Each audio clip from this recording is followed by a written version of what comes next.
My name is Miriam Gros,man.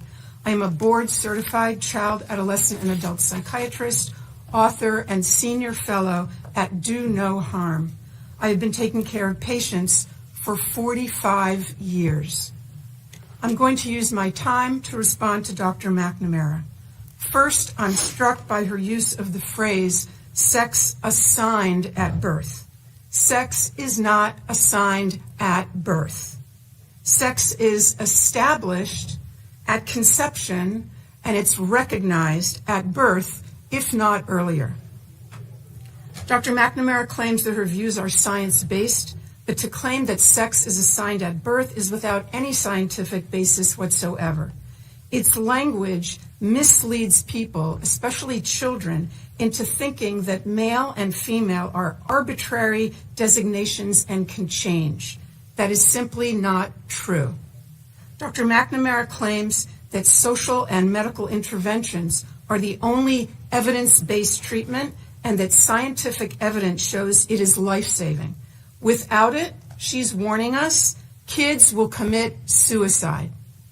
Well, a growing number of countries have effectively banned the care to which she's referring. And thank God there's been no wave of suicides or other mental health catastrophes. 3 years ago, Finland placed strict limitations on medical interventions for minors. Sweden did the same thing after a 14-year-old girl was found to have osteoporosis and spinal fractures from puberty blockers.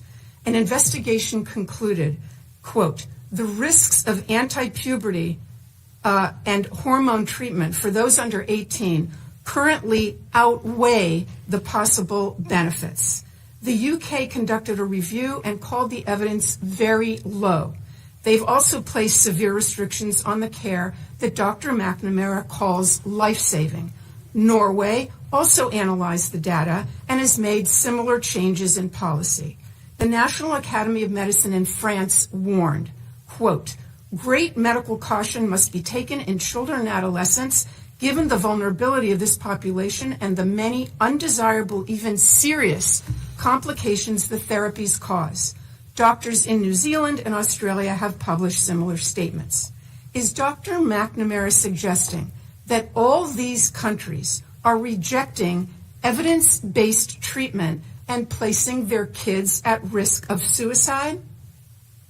Regarding that point of view, Finland's gender expert, Dr. Rita Kaltiela, said, quote, it's purposeful disinformation, the spreading of which is irresponsible.